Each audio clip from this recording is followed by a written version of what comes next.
রাসূলকে পাঠিয়েছেন 70 দিন সহকারে।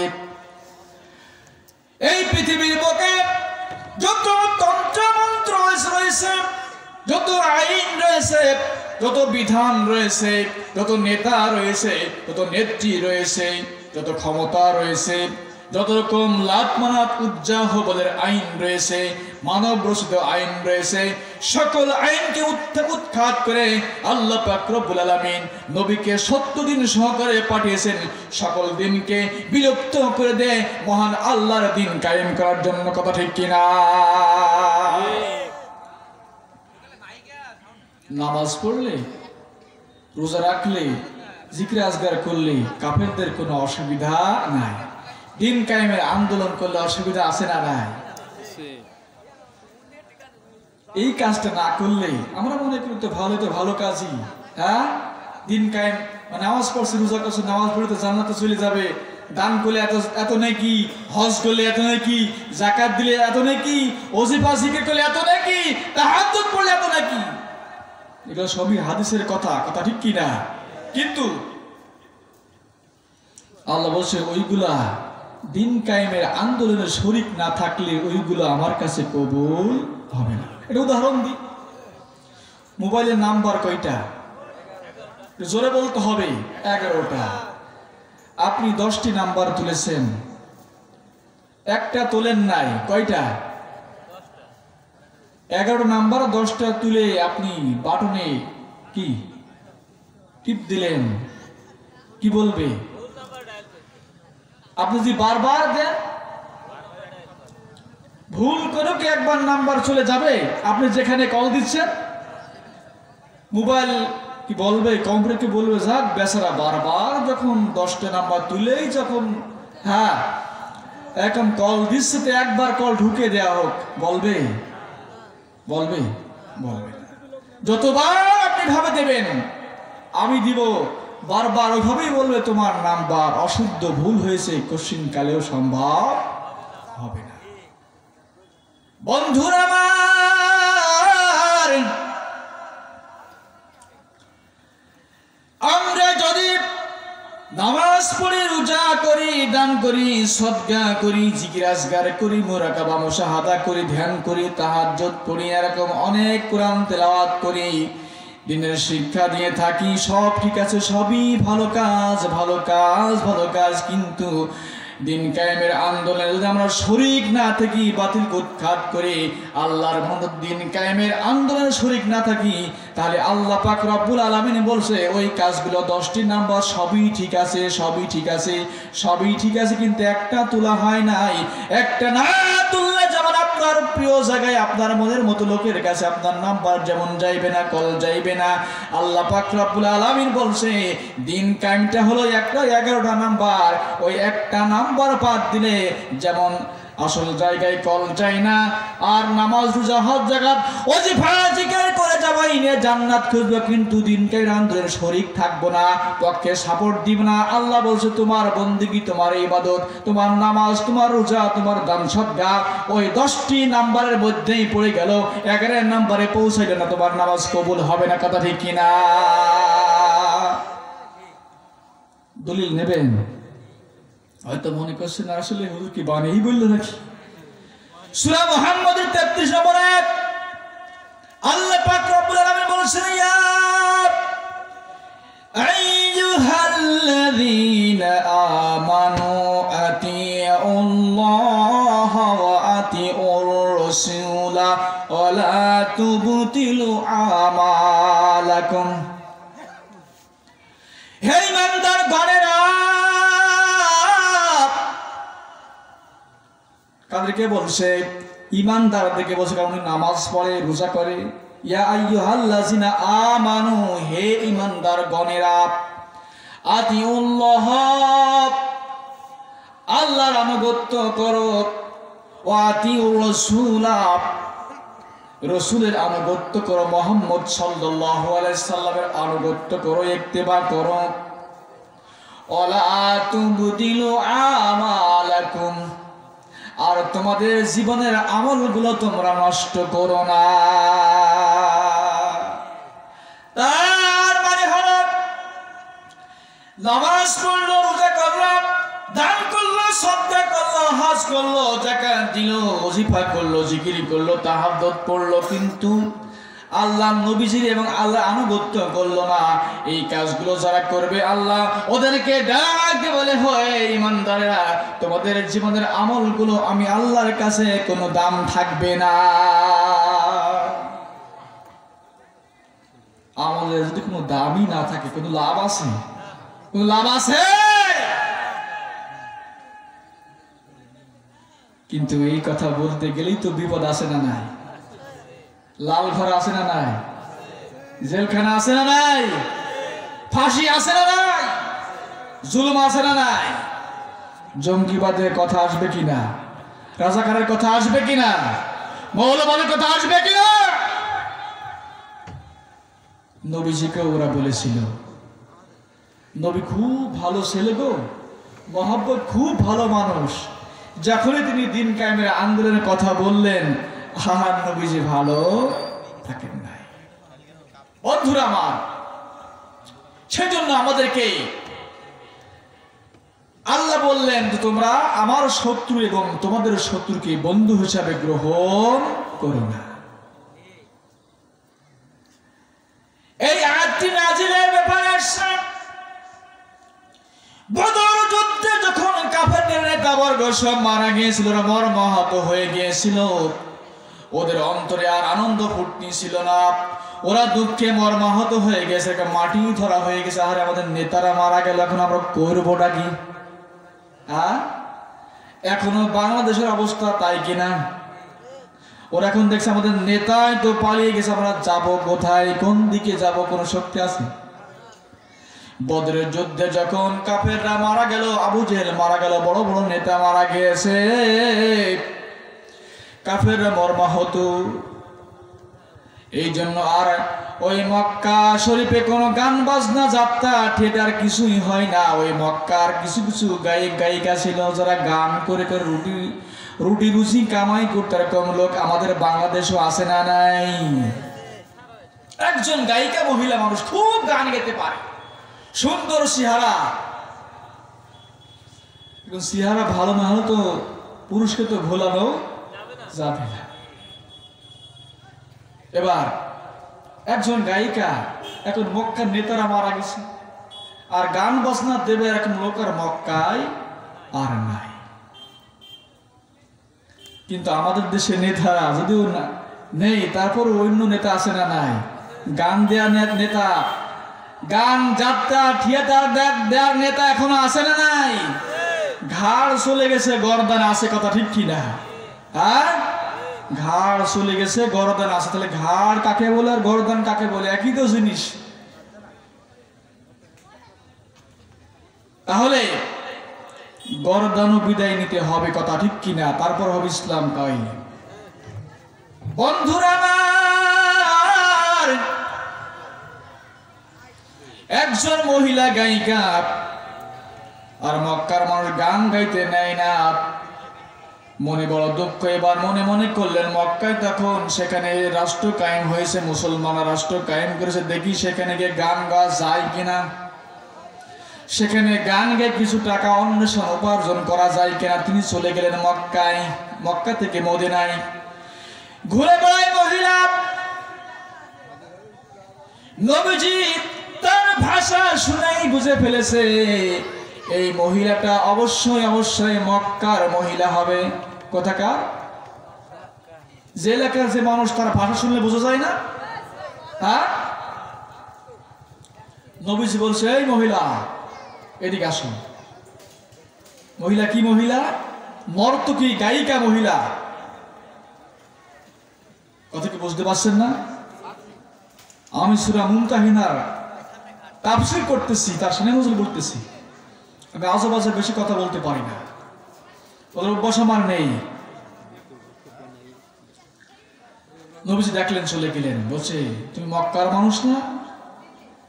গায়িকা বলেছি আমি মক্কার মানুষ, কিন্তু মদিনায় কেন? বলছে হুজুর, মক্কায় আমার আর কেউ গান গাইতে নেয় না। সকলে বলি সুবহান। কেন?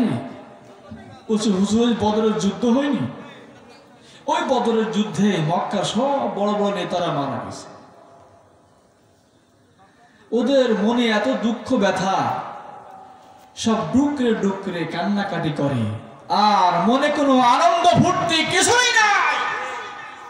ঘর থেকে আর নামে না, গান গাওয়াবে কে, যাত্রার আয়োজন আর হয় না, আমার টাকা উপায় হয় না, আমার পেটও চলে না, এই জন্য আমি মদিনায় এসেছি, কেউ আমাকে গান গাওয়ায় কিনা। কথা কি বুঝতে পেরেছেন বন্ধুরা আমার? আমি বলতে চাই আপনাদের বিবেকের কাছে, মদিনা কি এখন কোন কাফের রাজত্ব চালায়? মদিনা এখন কোন কাফের রাজত্ব চালায় না। মদিনার প্রেসিডেন্ট স্বয়ং আমার নবীজি, তিনি এখন মদিনার প্রেসিডেন্ট, রাষ্ট্র চালাইতেছি। নবীজি বললেন এই মদিনায় কোনো গান বাজনা হয় না। সকলে বলি সুবহানাল্লাহ।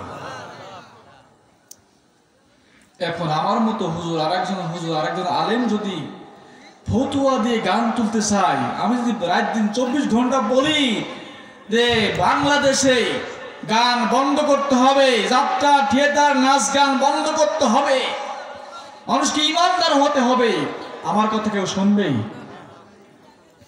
কিন্তু আমাদের দেশের চুয়াডাঙ্গা জেলার যিনি এমপি হবেন, মন্ত্রী হবেন, ও শুধু একবার বলবে আমার চুয়াডাঙ্গা জেলায় কোনো যাত্রা থিয়েটার নাচ গান কিছু হবে না, শুধুমাত্র আল্লাহর কোরআন ছাড়া, আল্লাহর বিধান ছাড়া কিছু চলবে না। কথা ঠিক কিনা? সকলকে নামাজ পড়তে হবে। চুয়াডাঙ্গা জেলার হাজার হাজার ইমাম সাহেব বলবে নামাজ পড়ো, নামাজ পড়ো, নামাজ পড়ো, কেউ নামাজ পড়বে? নামাজ ছাড়বে। আর একজন ইমাম এমপি সাহেবকে বলে আমার জেলায় প্রত্যেকটা মানুষকে 5 ওয়াক্ত নামাজ পড়তে হবে, নামাজ না পড়লে 3 মাস জেল, কারোর ক্ষমতা নাই মুক্তি করার। কথা ঠিক কিনা? বলেছে কে? এমপি সাহেব। এই জন্য হাদিসে আসছে ইমাম হলো 2 প্রকার। কয় প্রকার? কয় প্রকার? একটা হলো ইমামে কুবরা, আরেকটা হলো ইমামে সুগরা। মসজিদে যারা নামাজ পড়ায় এরা হলো ইমামে সুগরা, মানে ছোট ইমাম, আর ইমামে কুবরা হলো বড় ইমাম। ইমামতি যারা করে এরা ছোট ইমাম, আর যারা নেতা নেত্রী এমপি এরা হলো বড় ইমাম। তাহলে বড় ইমামের শক্তি বেশি না ছোট ইমামের শক্তি বেশি? কারণ একটা ইমাম নামাজ পড়ায় মসজিদে, জুমার দিন খুব বেশি হলো 100, 150, 50, 60 এরকম মুসল্লি হয়। কথা ঠিক কিনা? কিন্তু জেলার এমপি সাহেব, সেখানে তো হাজারে খবর আছে, লক্ষ লক্ষ মানুষ আছে না নাই, উনি একটা ওয়াজ দেবে। আর আমাদের মতো আলেমেরা, আমাদের মতো হুজুররা হাজার ওয়াজ দিয়েও কোনো কাজ হবে না। কিন্তু ওইটা প্রতিষ্ঠা করতে গেলে আমরা আর বুঝি না, তখন বলি হুজুররা এটা আর পারবে না। বন্ধুরা, এই হলো আমাদের মূল ক্যান্সার। কথা ঠিক কিনা? আপনি চলে যান আইয়ামে জাহিলিয়াতের ইতিহাসের দিকে। আমার নবীজি যেই যুগে আগমন করেছিলেন সেই যুগটার নাম হলো আইয়ামে জাহিলিয়াতের যুগ। যে যুগে আপন ভাইয়ের কাছ থেকে তার বোন ইজ্জতের রক্ষা পেতেন না। এই যুগটা খারাপ না ভালো? যেই যুগে আপন সন্তানের কাছ থেকে মা তার ইজ্জতের রক্ষা পেতেন না, এই যুগটা ভালো না খারাপ? যেই যুগের মানুষ এই জায়গায় বিয়ে করলো, এই জায়গায় বাদ দিল, আবার একটা স্ত্রী গ্রহণ করলো, যুগটা খারাপ না ভালো? যেই যুগের মানুষ শুধু মদ খেত, নারী নিয়ে আমোদ ফুর্তি করতো, যুগটা খারাপ না ভালো? যেই যুগের মানুষ সামান্য ছোট্ট কিছুকে কেন্দ্র করে যুদ্ধ করতো, যুদ্ধের এক ছোট্ট কিছুকে যুদ্ধ কেন্দ্র করে যুদ্ধ করত, ওই যুদ্ধ চলতে 1 বছর ধরে, 6 মাস ধরে, 12 মাস ধরে। কথা ঠিক কিনা? যুগটা খারাপ না ভালো? সেই যুগে বিশ্বনবী মুহাম্মদ রাসূলুল্লাহ সাল্লাল্লাহু আলাইহি ওয়াসাল্লাম যখন রাষ্ট্রপ্রধান হয়ে গেলেন, মদিনা এবং মক্কা দখল করলেন, প্রত্যেকটা জায়গায় কোরআনের আইন দিয়ে দিলেন, প্রত্যেকটা মানুষ ধর্ষণ বাদ দিল, জিনা ব্যভিচার বাদ দিল, সন্ত্রাসী বাদ দিল, টেন্ডারবাজি বাদ দিল, মদ খাওয়া বাদ দিল, জুয়া খেলা বাদ দিল, সকল মানুষ নামাজি হয়ে গেল, সরসুটকা কিছুই থাকলো না। এক পর্যায়ে দেশের মানুষ এই জাহেল থেকে প্রত্যেকটা মানুষ সোনার মানুষে পরিণত হয়ে যায়। সকলে বলি সুবহানাল্লাহ। নবীজির সেই আইন এখন আছে না নাই? আল্লাহর সেই আইন এখন আছে না নাই? সেই আইন এখনো আছে। সেই আইন পাশ করার মতো লোকও বাংলাদেশে আছে না নাই? ইতিহাসে তাকান, এখনো আছে। আপনারা শুনেন নাই? পেপার পত্রিকা আগে দেখেন নাই? ফখরুদ্দিনের সময় আর আরো অন্যান্য সময় দেশের যারা খুব ইমানদার ভালো বলে দাবি করে, দেশের উন্নয়ন করেছে, এইটা করেছে সেইটা করেছে বলে দাবি করে, যখন যৌথ বাহিনী লাভলো, যৌথ বাহিনীর হাত থেকে অন্যায়কারী কেউ বাঁচতে পারেন নাই, কথা ঠিক কিনা? সব জেলখানায়। কিন্তু যাদের বিরুদ্ধে মিথ্যা অপবাদ দেওয়া হয়, মৌলবাদ বলে গালি দেওয়া হয়, হুজুরদেরকে বিভিন্ন দোষে দোষারোপ করা হয়, সেই সমস্ত হুজুররা, সেই সমস্ত আলেমরা যৌথ বাহিনীর কেসের আওতায় পড়েন নাই, কথা ঠিক কিনা? ওদেরকে বলেছিলেন এই বাংলাদেশের বুকে সৎ, যোগ্য, নির্ভেজাল একমাত্র দেশপ্রেমিক থাকতে হলে হুজুররাই আছে, কথা ঠিক কিনা? কোন কেসের আওতায় যান নাই। তারা যদি এই মসনদে বসে, কোন কেস বাংলাদেশের মানুষের হবে, কারণ অপরাধ না থাকলে কেস হবে। ওমর ফারুক রাদিয়াল্লাহু তাআলা আনহু, তিনি স্বরাষ্ট্রমন্ত্রীর দায়িত্ব পালন করছে, 2 বছর হয়ে গেল, কোন একটা লোক অভিযোগ নিয়ে গেল না, ওমর আমার এই সমস্যা হয়েছে, একটু মিটাই দিন। ওমর বলে, বিষয়টা কি, আমি কি অযোগ্য হয়ে গেলাম? কি আমার কাছে বিচার নিয়ে আসে না? তিনি লোক তল্লাশি পাঠাইলেন, দেখেন তো কি অবস্থা, কোন লোক আমার কাছে কোনো অভিযোগ নিয়ে আসে না। ও তল্লাশির মাধ্যমে গোয়েন্দা রিপোর্টে এসে ওমরকে বলছে, হুজুর আসলে দেশে কোনো অন্যায় নেই, মারামারি নেই, কাটাকাটি নেই, খুনাখুনির রক্তারক্তি নেই, শত্রুতা নেই, মানুষ সব একে অপরে ভালো হয়ে গেছে, ইমানদার হয়ে গেছে, বন্ধুত্ব হয়ে গেছে। মারামারি, কাটাকাটি, রক্তারক্তি, হিংসা, দুর্নীতি, দুর্নাম, টেন্ডারবাজি যদি না থাকে, তাহলে কি ওই কোর্টে কোনো কেস যাবে?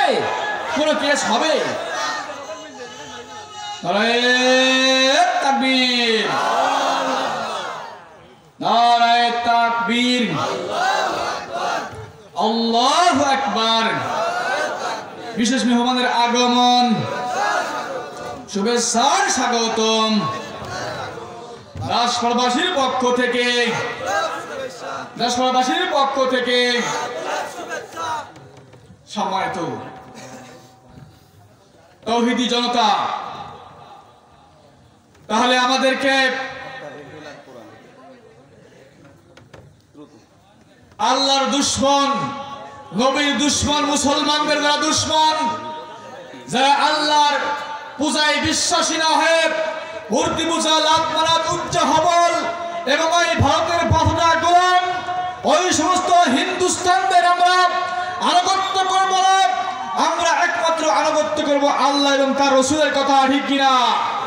আমরা ওদের আনুগত্য করলে আমাদের জাহান্নামে যাওয়া লাগবে। আমরা জাহান্নামে যেতে চাই না। বন্ধুরা আমার, আল্লাহ পাক রব্বুল আলামিন বলেছেন যে লা ইয়াত্তাখিযুল মুমিনুনাল কাফিরিনা আউলিয়া মিন দুনিল মুমিনিন, তোমরা গ্রহণ করো না মুমিনদের বাদে, ইমানদারদের বাদে কাফেরদেরকে আউলিয়া, বন্ধু বানাবা না। যদি বানাও তাহলে তারপরে আল্লাহ বলছেন কি? তারপরে আল্লাহ বলছেন মুমিন মুসলমান যেই মহল্লায়, যেই দেশে, যেই গোত্রে আছে, সেই মুসলমানদেরকে বাদে মুসলমানরা যদি কোনো কাফের, বেদিন, নাস্তিকদের নেতা বানায়, অভিভাবক বানায়, এমপি বানায়, মন্ত্রী বানায়, শুনে রাখো, তোমাদের জন্য আল্লাহর কাছ থেকে কোনো পুরস্কার নেই। আল্লাহর খাতার থেকে, আল্লাহর কাছ থেকে তোমাদের সমস্ত কিছু কেটে দেওয়া হবে। আল্লাহ কোনো সম্পর্ক তোমাদের সঙ্গে রাখবেন না। বলুন তো ভাইরা আমার, আল্লাহ যদি আমাদের সম্পর্ক তার সঙ্গে আমাদের না থাকে, তাহলে আমাদের নামাজকে আল্লাহ নেবে? আমাদের দান সদকা নেবে? আমাদের ওজিফা জিকির নেবে? নেবে না। সূরা আলে ইমরানের 28 নম্বর আয়াতে আপনারা দেখবেন যে আল্লাহ আমাদের কোনো কিছুই নেবে না, কারণ আল্লাহর সঙ্গে আমাদের কোনো সম্পর্ক থাকবে না। বন্ধুরা আমার, আমরা যে মানুষের অপেক্ষায় ছিলাম, আজকের মাহফিলের বিশেষ মেহমান হযরত মাওলানা আসাদুজ্জামান সাহেব তিনি মঞ্চে উপস্থিত হয়েছেন। আমি এলোপাতাড়ি ভাবে যে কথাগুলো বলেছি, তো আমি কোরআন থেকে, সলিড কোরআন থেকে কথা বলার চেষ্টা করেছি, কথা ঠিক কিনা? দলিল দিয়ে কথা বলার চেষ্টা করেছি। এর মধ্যে কোনো ভেজাল নেই, কোনো মিথ্যা নেই। কোনো ভেজাল, কোনো মিথ্যা যদি থেকে থাকে, আল্লাহ পাক রব্বুল আলামিনের কাছে অবশ্যই জবাবদিহিতা করতে হবে, কথা ঠিক কিনা? আমরা কোরআনকে বিশ্বাস করে বাধ্যকে সময় যেন কাটাতে পারি। যে কথাগুলো শুনেছি সূরা মুমতাহিনা থেকে, বাস্তব জীবনে মিলিয়ে ওই সমস্ত বামপন্থী, রামপন্থী, ইসলাম বিরোধী যারা আমাদের ঈমান আমলকে ধ্বংস করে, আমাদের আকীদাকে ধ্বংস করে জাহান্নামের প্রতীক বানাতে চায়, জাহান্নামে নিতে চায়, এবং বাংলাদেশে এই স্বাধীনতাকামী দেশে যারা এদেশকে নস্যাৎ করতে চায়, তাদের পক্ষে আমরা থাকতে চাই না, কথা ঠিক কিনা? আমরা মুসলমান, আমরা থাকতে চাই কোরআনের সাথে, কথা ঠিক কিনা? আল্লাহ পাক রব্বুল আলামিন যেন আমাদেরকে এবং সকলকে বাস্তব জীবনে কোরআনের সঙ্গে সম্পর্ক রেখে এই পৃথিবীর সংক্ষিপ্ত সময় আমাদেরকে আল্লাহ পার করিয়ে মৃত্যু পরন্ত শান্তির জীবন, জান্নাতের জীবন, সেই পথে কবুল করুক সকলে বলে আমিন। ওমা তৌফিকি ইল্লা বিল্লাহ ওমা আলাইনা ইল্লাল বালাগ। এই বলে আমার কথা এখানেই সমাপ্ত ঘোষণা করছি।